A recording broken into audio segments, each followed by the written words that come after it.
नमस्कार, न्यूज 18 मध्य प्रदेश छत्तीसगढ़ देख रहे हैं आप। मैं हूं आपके साथ प्रशांत कटारे। और मध्य प्रदेश में जारी करीब 17 दिन से सियासी घटनाक्रम लगातार बदल रहे हैं और पिछले 3 दिन से सुप्रीम कोर्ट में इस मामले पर सुनवाई हो रही है। आज सुनवाई का तीसरा दिन है। तमाम जो पक्ष हैं, अलग अलग पक्ष, वो लगातार दलीलें रख रहे हैं। वहीं न केवल बीजेपी और कांग्रेस की तरफ से पक्ष रखे जा रहे हैं, वहीं जो बागी विधायक हैं कांग्रेस के, उनका पक्ष भी वकील कोर्ट में रख रहे हैं। इसके अलावा स्पीकर का पक्ष भी रखा जा रहा है। और इस वक्त दलील अभिषेक मनु सिंघवी ने दी है। उन्होंने कहा कि ज्यादा से ज्यादा राज्यपाल सदन को बुला सकते हैं और फिर सदन के अध्यक्ष स्पीकर को पदभार सौंपा जा सकता है। दरअसल कोर्ट ने सिंघवी से सवाल पूछा था, तो आपके अनुसार राज्यपाल केवल सदन को बुला सकते हैं और इसे सदन पर छोड़ सकते हैं। दरअसल लगातार 10:30 बजे के बाद से यह सुनवाई जारी है। लंच हुआ और लंच के बाद फिर एक बार सुनवाई शुरू हो गई। लोगों को बेसब्री से इंतजार है कि यह सुनवाई पूरी हो और आखिर निर्णय पर कोर्ट पहुंचे। हालांकि न केवल सियासी दलों की बल्कि आम जनता की भी इस पर निगाहें बनी हुई हैं। पहले दिन जब इस मामले पर सुनवाई शुरू हुई तब कोर्ट ने दूसरे पक्ष को सुने बगैर कोई भी निर्णय पर पहुंचने से इनकार कर दिया था। और अब इसके बाद दूसरे दिन लगातार सुनवाई चली, देर शाम तक सुनवाई चली। 4:30 से 5 बजे तक करीब ये सुनवाई चलती रही। लगातार दलीलें दी गई।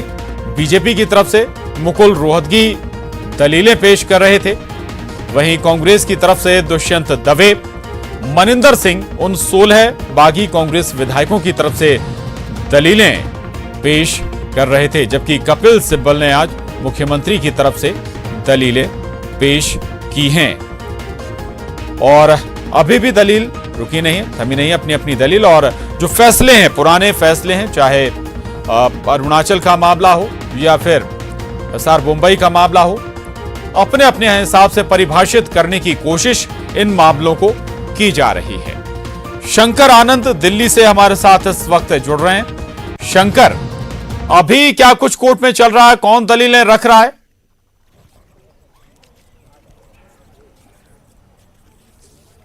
इस वक्त में भी कपिल सिब्बल अपनी दलीलें रख रहे हैं और कोर्ट में इस वक्त में कोर्ट को बता रहे हैं कपिल सिब्बल ईमानदारी और बेईमानी का ज्ञान। बेसिकली यहाँ पर मसला ये हुआ कि कपिल सिब्बल अपनी दलील देते वक्त में इस मामले पर अचानक उन्होंने कहा कि जिस तरह से बाकायदा कई विधायकों, जो सामान्य विधायक हैं, उसको जिस तरह से चार्टर्ड प्लेन से उसको वहाँ से लेकर एक स्थान से दूसरे स्थान तीसरे स्थान पर लेके गए, उसको आलिशान विधायकों को आलिशान होटलों में रुकवाया गया, आलिशान रिजॉर्ट में बाकायदा रुकवाया गया। तो उन मामलों पर बाकायदा बता रहे हैं। तो इस मामले में हालांकि हल्का सा चुटकी लेते हुए जस्टिस ने भी बाकायदा, जस्टिस चंद्रचूड़ ने भी बाकायदा उसका हल्का सा चुटकी लिया उस मसले पर और कहा, जिस तरह से कपिल सिब्बल ने कहा कि फ्री विल वाले MLA सामान्य फ्लाइट में नहीं गए बल्कि चार्टर्ड फ्लाइट में गए। तो जस्टिस चंद्रचूड़ ने कहा कि सबको चार्टर्ड फ्लाइट का शौक होता है। तो इस मामले पर कपिल सिब्बल का स्टेटमेंट है कि यह राजनीति का गंदा हिस्सा है।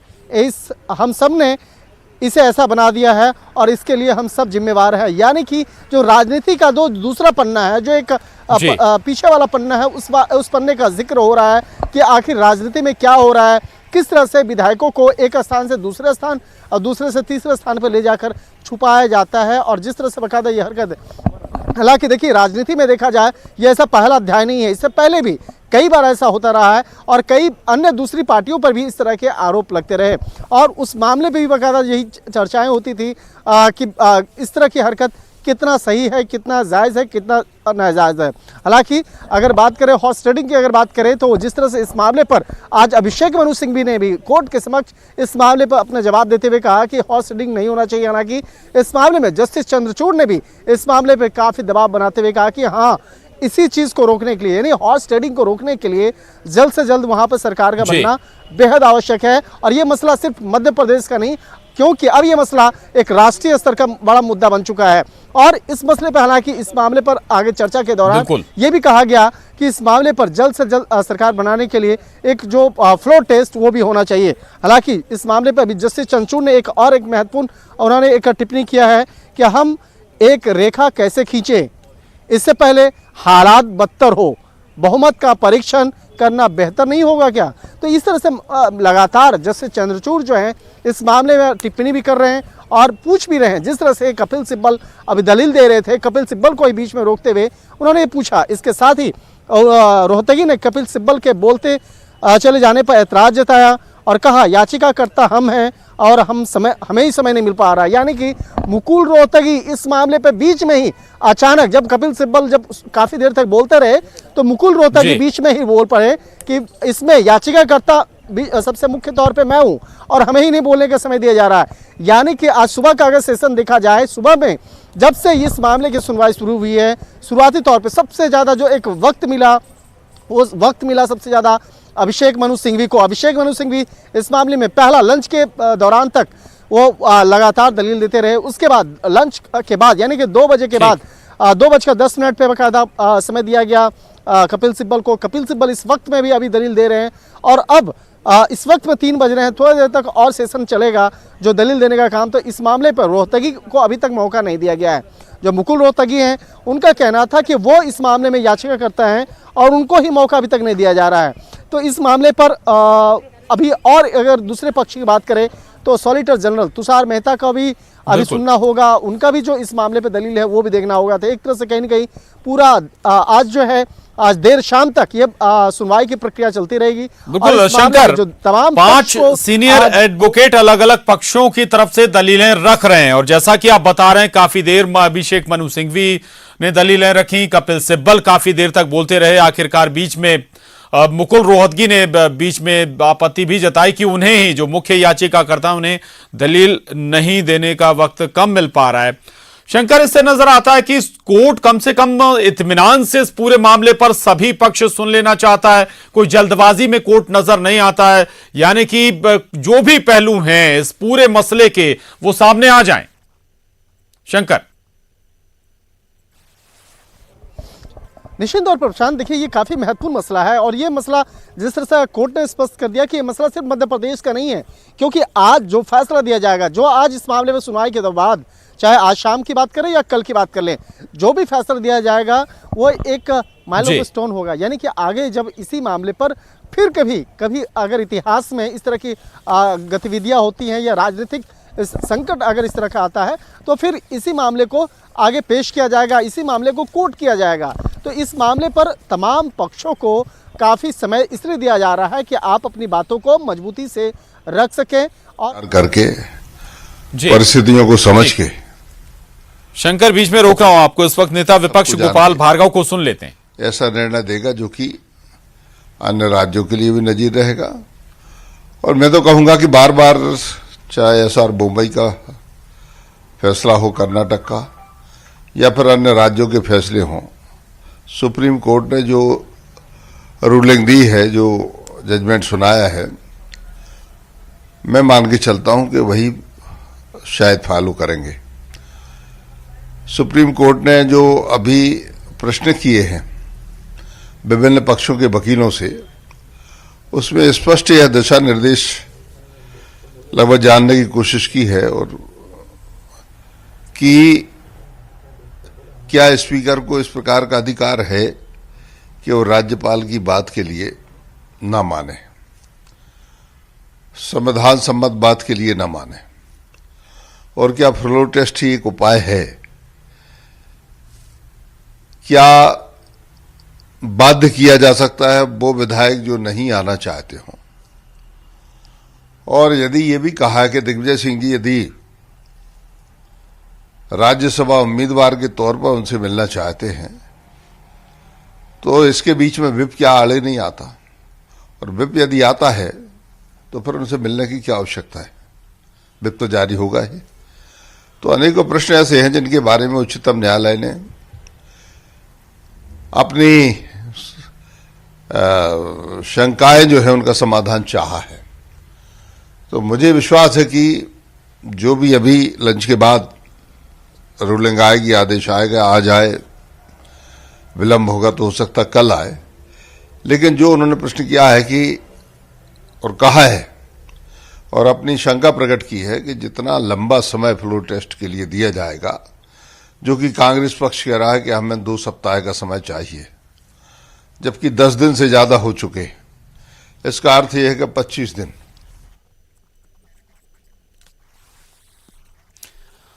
गोपाल भार्गव को सुन रहे थे आप। गोपाल भार्गव कह रहे हैं कि स्वाभाविक है कि ये मसला नजीर जरूर बनेगा, चूंकि ऐसे मामले और भी हैं। दूसरे मामलों का भी गोपाल भार्गव जिक्र कर रहे थे। शंकर हमारे साथ लगातार सुप्रीम कोर्ट से बने हुए। शंकर, ये बात आप भी कह रहे थे कि ये मामला बेहद महत्वपूर्ण है और न केवल मध्य प्रदेश बल्कि देश में कभी ऐसे मामले आएंगे तो नजीर के तौर पर इसे जरूर रखा जाएगा। इस जजमेंट को संदर्भ के तौर पर जरूर लिया जाएगा, दलीलों में रखा जाएगा। जो एडवोकेट जब इस तरह के मामलों में अगर कभी मौका लगा दलील देने का तो स्वाभाविक है, लेकिन जो कुछ सवाल जरूर उठाए जा रहे हैं और उनका जवाब लेने की कोशिश की जा रही है। ऐसा भी लगता है कि कोर्ट चाहता है कि खुद कोई ऐसा रास्ता निकल आए इसी चर्चा के दौरान, इन्हीं दलीलों के दौरान, कि आखिरकार दोनों पक्ष कम से कम उस फैसले से सहमत हो जाएं। नहीं तो फिर कॉन्क्लूड कर आखिरी फैसला सुप्रीम कोर्ट सुनाएगा ही। शंकर,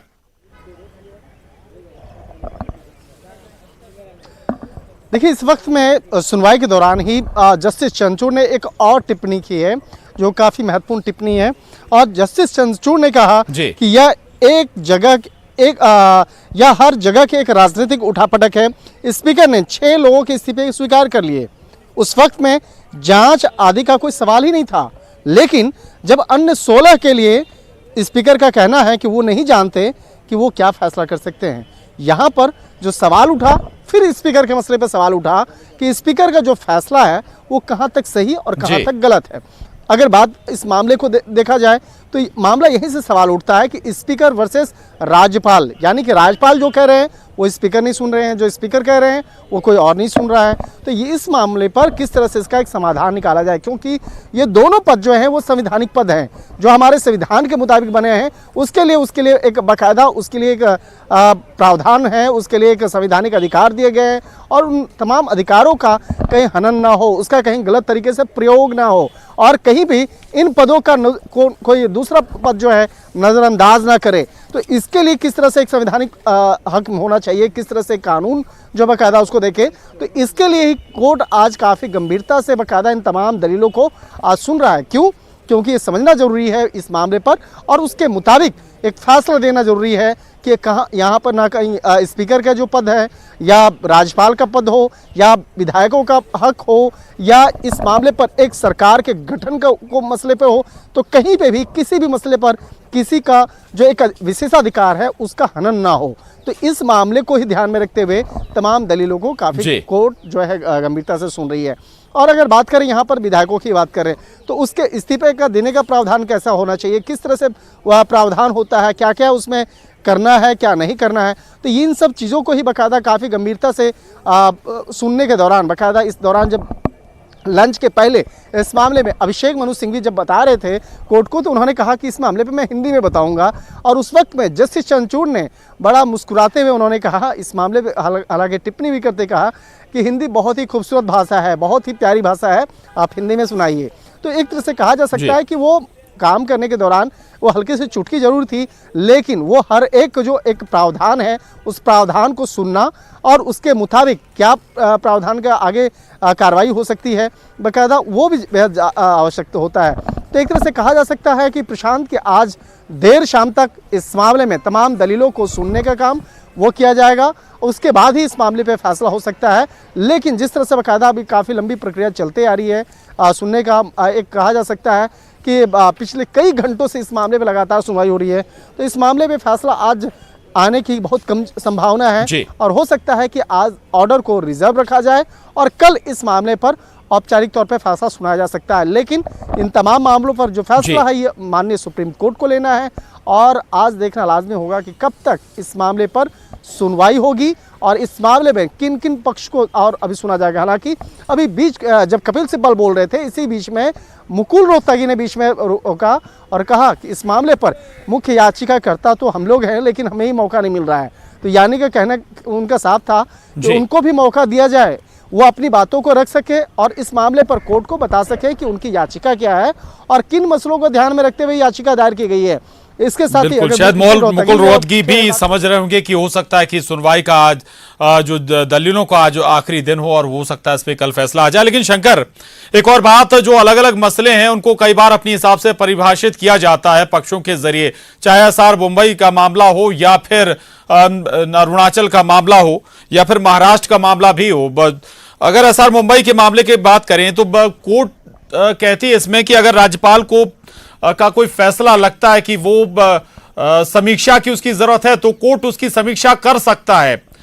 लेकिन एक बात और भी इस मामले में कोर्ट ने कहा कि फ्लोर टेस्ट तो सदन के अंदर ही होगा। तो ये साफ है कि फ्लोर टेस्ट तो अगर कहीं बहुमत से होना है तो वो तो सदन में ही होगा। लेकिन ये जो फैसले हैं पुराने, चाहे अरुणाचल का मामला हो, एसआर मुंबई का मामला हो, अपने हिसाब से परिभाषित भी किया जा रहा है। इनका आधार यहां पर कोर्ट ले सकता है। कितना आधार लेगा, जो दलीलें की जा रही हैं इन मामलों को लेकर, वो कितनी प्रभावी रहेंगी?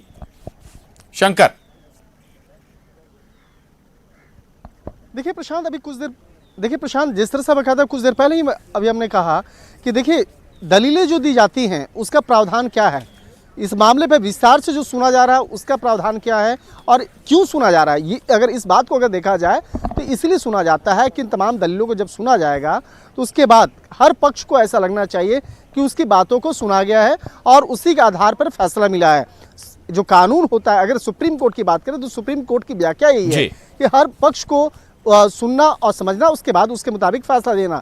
तो जिस तरह से बकायदा यहाँ पर देखा जाए, आज जो फैसला होगा या ये इस मसले पर जो फैसला होना है, चाहे आज हो या कल हो, तो वो एक नज़ीर बनेगा और वो दूसरे या तीसरे जो ऐसे केस होंगे, अगर भविष्य में अगर फिर से कहीं पे भी अगर इस तरह के मामले अगर होते हैं, सामने अगर आता है, तो निश्चित तौर पे इसी मामले को आधार बनाते हुए वहाँ पर नज़ीर पेश किया जाएगा। बाकायदा उसको बताया जाएगा कि इस वक्त में ऐसा हुआ था तो अभी कैसा क्यों नहीं। अगर कर्नाटक मसले की अगर बात करें तो कर्नाटक में भी ऐसा ही हुआ, ऐसी स्थिति बनी, ऐसा ही वो राजनीतिक दावपेच वहाँ पे भी खेला गया। लेकिन वहाँ पर फिर बाद में आदेश दिया गया कोर्ट के द्वारा कि आप अगले दिन जाकर वहाँ पर फ्लोर टेस्ट करवाएं, जिससे कि जो भी मसला है, जो भी चाहे दूध का दूध पानी अलग हो जाए। और तो इस मामले में फैसला दिया गया। तो आज माननीय सुप्रीम कोर्ट में भी बाकायदा इस मामले पर चर्चा हुई और कर्नाटक के इस राजनीतिक दावपेच की भी बाकायदा चर्चा हुई। तो उस मामले में बाकायदा बताया गया कि अगले दिन बाकायदा वहाँ पर फ्लोर टेस्ट की अनुमति दी गई। तो यहाँ पर क्यों नहीं? तो यहाँ पर भी जस्टिस चंद्रचूड़ ने बाकायदा कहा कि इस मामले पर होना ही चाहिए। तो इस मामले पर जो बाकायदा जो सवाल जवाब, दाव पेच, कानूनी प्रावधान, त्रुटियाँ, इन तमाम मामलों पर विस्तार से चर्चाएं हो रही है। और निश्चित तौर पे इस मामले पर बाकायदा तमाम दलीलों को सुनने के बाद उसके बाद माननीय कोर्ट बिल्कुल शंकर, जो आप इससे पहले जिक्र कर रहे थे कि 6 का इस्तीफा स्वीकार किया स्पीकर ने, बाकी 16 का क्यों नहीं, तो मंशा पर तो सवाल यहाँ पर जो जज हैं वो उठा ही रहे हैं। दूसरी तरफ एक बात जरूर कही कि विधायिका के काम में हम किसी भी सूरत में दखल नहीं देने जा रहे हैं। लेकिन महाराष्ट्र का मामला आपको याद होगा, 24 घंटे के अंदर फ्लोर टेस्ट का आदेश दिया था, लेकिन दूसरी तरफ एक पक्ष यहां पर 2 हफ्ते से ज्यादा का समय मांग रहा है। तो क्या कोई बीच का रास्ता कोई निकल सकता है? हो सकता है कि 24 घंटे नहीं, लेकिन 2-3 दिन, 4 दिन, 5 दिन।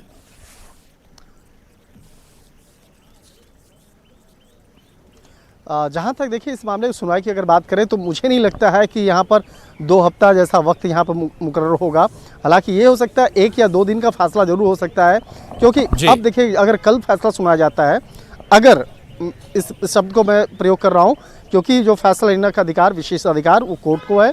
अगर इस मामले में कल फैसला सुनाया जाता है तो हो सकता है 1 या 2 दिन का वक्त मिलेगा, ज़्यादा वक्त नहीं मिलेगा। क्योंकि अभी तक कोर्ट की जो प्रक्रिया हुई है, जो सुनवाई हुई है, इस मामले में दोनों पक्ष को बाकायदा कोर्ट जरूर बताने का प्रयास किया है कि एक ही समाधान है। चाहे पहले पक्ष की बात करें या दूसरे पक्ष की बात करें, दोनों का समाधान यही है कि इस मामले पर जल्द से जल्द समाधान हो। तो समाधान अगर चाहते हैं तो समाधान एक ही है, फ्लोर टेस्ट। फ्लोर टेस्ट के सामने ही वो तमाम विधायकों को सुना जाएगा, समझा जाएगा, उसके बाद ही फ्लोर टेस्ट हो रहा है। तो इतना स्पष्ट है कि फ्लोर टेस्ट ही यहाँ पर समाधान है और दूसरा कोई समाधान नहीं है। लेकिन कोर्ट इस तमाम मसलों पर अपना उनका एक ये बनेगा और कोर्ट इस मामले पे देखेगा कितना जल्द से जल्द इसमें फ्लोर टेस्ट कराया जा सकता है या नहीं। जी बिल्कुल शंकर, एक बात और भी बीच में आई थी, ये ऑफर कोर्ट के जरिए दिया गया कि कॉन्फ्रेंसिंग के जरिए, वीडियो कॉन्फ्रेंसिंग के जरिए अगर उन 16 विधायकों को स्पीकर के सामने पेश किया जाए तो क्या अब एक्सेप्ट हो सकता है इस्तीफा? इस पर जवाब था नहीं। तो ऐसे में मनिंदर सिंह भी अपनी दलीलें रख रहे होंगे। 16 जो बागी विधायक हैं कांग्रेस की तरफ से, क्या उनकी तरफ से आज दलीलें रखी गई, क्या वो चाहते हैं, और 16 विधायकों के संबंध में क्या कुछ और विकल्प नजर आते हैं?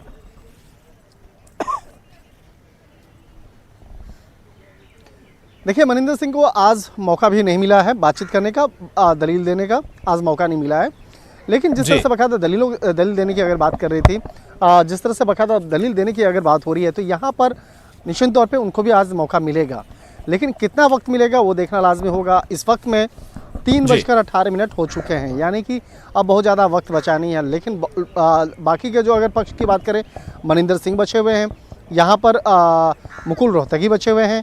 मुकुल रोहतगी की अगर बात करें तो वो भी अपने इस फील्ड के काफ़ी माहिर वक्ता माने जाते हैं, और जो दलील देने में, हर एक बात को दलील देने में काफ़ी सोच समझ के देते हैं। तो उनको भी अच्छा खासा वक्त लग सकता है। इसके साथ ही अगर बात करें सॉलिसिटर जनरल तुषार मेहता की बात करें, उनको भी इस मामले पर जब वो दलील देंगे तो काफ़ी अच्छा खासा वक्त चलता रहेगा।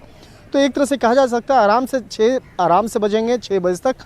दलील अगर पूरा कंप्लीट हो जाती है, उसके बाद ही इस मामले में कल का जो फैसला है वो आ सकता है। लेकिन जिस तरह से बाकायदा अगर हम बात करें मध्य प्रदेश की, अगर बात करें जिस तरह से कर्नाटक की बात करें, जिस तरह से उत्तर प्रदेश की बात करें, तो उन मामलों को बाकायदा जिस तरह से यहाँ पर कोर्ट किया जा रहा है, उस मामलों की गंभीरता को बताया जा रहा है कि क्या हुआ था और किस तरह के यहाँ पे होना चाहिए।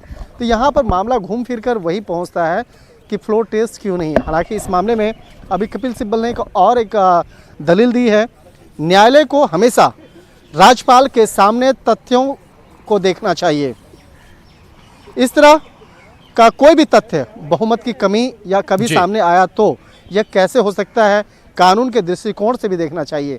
तो इस तरह के बाकायदा वो दे रहे हैं कि राज्यपाल को, जो राज्यपाल का जो काम है, राज्यपाल का जो एक क्षेत्र है, उसको वो काफ़ी मजबूती से रखने का प्रयास कर रहे हैं। लेकिन यहाँ मामला तो वही हुआ था कि राज्यपाल, विधायक और स्पीकर, इन तीनों के बीच में कहीं न कहीं खाई बनती चली गई, और उस मामले को देखा जा रहा है। हालांकि देखिए, जिस तरह से वीडियो कॉन्फ्रेंसिंग का आप जिक्र कर रहे थे प्रशांत, तो चाहे वीडियो कॉन्फ्रेंसिंग की बात कर लें या एक मध्यस्थता की बात कर लें, या इस बीच में एक कोऑर्डिनेटर की एक जो भूमिका है, ऑब्जर्वर की भूमिका जो है, ऑब्जर्वर की भूमिका के लिए बाकायदा कोर्ट ने एक सलाह दिया कि जस्टिस चंद्रचूड़ ने कहा कि अगर ऐसा आपको लगता है तो आप बीच में आपका एक ऑब्जर्वर रखवा देते हैं, वो जाकर के इस मामले पे बात करेगा, या इस मामले पे वीडियो कॉन्फ्रेंसिंग के जरिए बात करवाते हैं। तो उन तमाम जो ऑप्शंस हैं उसको सिरे से खारिज कर दिए अभिषेक मनु सिंघवी ने। उनका कहना था कि उनको सामने आके इस मामले पर के तमाम जो विधायक हैं वो वीडियो कॉन्फ्रेंसिंग के मार्फत से नहीं, बल्कि वो सामने आकर के इस मामले पर अपनी बात को रखें, और उसके बाद तो यहाँ पर कहीं न कहीं बात ये स्पष्ट तौर पे निकल के आता जा रहा है। जिस तरह से दिग्विजय सिंह भी बेंगलोर गए थे, वहाँ पे जा कर के कोशिश कर रहे थे तमाम विधायकों से मिलने के लिए, और वहाँ पर जिस तरह से वो अनशन पे भी बैठ गए थे, तो वो कोशिश कर रहे हैं कि तमाम विधायक उनके सामने आए, और ये बात चाहे वह बीजेपी के फेवर में आना है या कांग्रेस के फेवर में, उनके सामने बैठ करके इस बात को बोले। तो कहीं न कहीं देखिए, सामने में लाने से एक कहीं न कहीं कानूनी पेच को देखा जाता है। कई बार देखा जाता है गवाह को सामने नहीं लाया जाता है, या जो भी पीड़ित पक्ष होता है उसको सामने नहीं लाया जाता है। तो उसकी जो वजह होती है कि कहीं ऐसा ना हो कि आमने सामने होने से वो अपना इरादा बदल दे, वो अपनी जो एक आमने सामने से कई बार ऐसा देखा जाता है। तो इन तमाम चीज़ों को देखते हुए, जो कानूनी पेच है उसको देखते हुए, और यहाँ पीड़ित पक्ष को भी देखते हुए, तो यहाँ पर उन तमाम चीज़ों को देखते हुए सामने नहीं लाने का बात किया जा रहा। लेकिन यहाँ पर अब कोर्ट निर्भर करेगा, क्या उन तमाम विधायकों को फ्लोर टेस्ट के लिए बोला जाएगा, या इसके लिए क्या प्रावधान हो सकता है। तो यहाँ पे शुरुआती तौर पे 16 जो विधायक हैं जो बेंगलोर में हैं, और बेंगलोर में वो बीजेपी के समर्थन में बात कर रहे हैं। बीजेपी के समर्थन में उन्होंने वहीं से बैठ करके अपने मोबाइल से वीडियो बना करके भेजा, लिखित तौर पे अपना इस्तीफा भेजा, और इस मामले में बीजेपी के साथ जाने की बात की गई। तो एक कहीं न कहीं यहाँ पर उस बात को कांग्रेस कहीं से भी पचा नहीं पा रही है। उसका कहना है कि अगर जरूरत पड़ा तो, हालांकि बिल्कुल दूसरी बात एक और भी शंकर, तो इन वीडियोस पर भी कोर्ट ने कहा कि संवैधानिक कोर्ट है, इन वीडियो के आधार पर वो कोई निर्णय नहीं ले सकती। लेकिन शंकर, एक बात कल कही गई थी बीजेपी के वकील की तरफ से, मुकुल रोहतगी की तरफ से, कि चाहें तो कर्नाटका हाई कोर्ट के रजिस्ट्रार जाकर मुलाकात कर सकते हैं इन 16 विधायकों से, इसकी वीडियो रिकॉर्डिंग हो सकती है। आज एक और बात जो बताई गई कि मुकुल रोहतगी के जरिए ये कहा गया कि चाहे तो उन 16 विधायकों को जो जज हैं उनके चैम्बर में पेश किया जा सकता है। इस पर क्या कहा कोर्ट ने?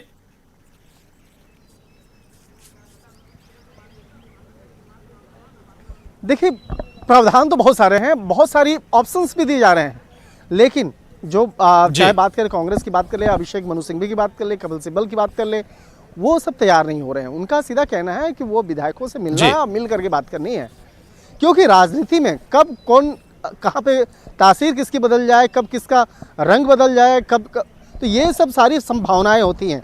तो उन संभावनाओं पर कई बार राजनीति चलती है। लेकिन यहाँ पर देखिए, अभी कपिल सिब्बल भी कहे कि यहाँ पर पैसे और ताकत का खेल हो रहा है, तो यहाँ पर वो भी उसी बात को कह रहे हैं। हालांकि ये वाकई में यहाँ पे जिस तरह से बकायदा उन्होंने कहा, तो राजनीति में कई बार ऐसा देखा जाता है, पैसे, ताकत और साम दंड भेद सब कुछ यहाँ पे चलता है, राजनीति का नाम यही है। लेकिन जो एक साफ सुथरी राजनीति की अगर बात करें तो वो होनी चाहिए। तो उसके लिए क्या जरूरत है, तो ये इसके लिए जो व्यवस्था है, जो एक संवैधानिक तरीका है, वो उस तरीके से होनी चाहिए।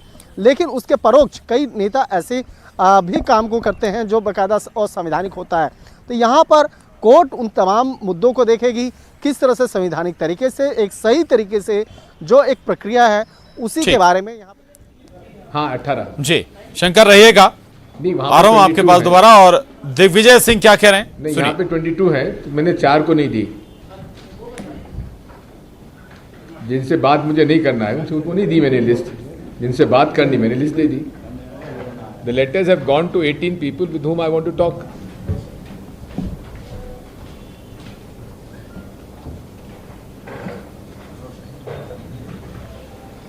Just tell me whenever you are ready. Ready na? No, you may be ready, but people who have to ask questions have to be ready. ಇವ್ರು ರೆಡಿ ಆಗಬೇಕಲ್ಲಪ್ಪ, ಅದನ್ನ ನೋಡ್ಬಿಡ್ಲಿ ಆ letter.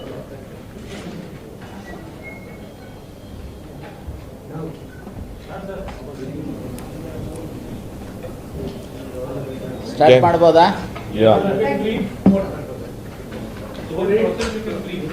This is what I am saying. Are you ready? Okay. Thank you. Good afternoon, all of you, please.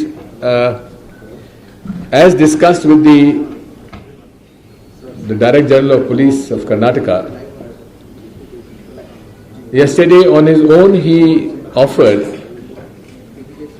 that I can't provide you access to the MLAs, but if you write a letter to them and if they give a consent, I'll provide you access to those MLAs who agree to see you. Before that, naturally what I say to DGP is immediately conveyed to the BJP leaders who are controlling my Congress MLAs in the hotel. So immediately statements came, we don't want to meet Vijay Singh. All of them in a prescribed format signed and released it to the press, which again proved my point that they are being held captive and they are being made to sign in duress, which has been my allegation from the day one. Now, I gave my letter to the Director General of Police Karnataka, Mr. Praveen Sood, where I have requested that as desired by you, I am giving you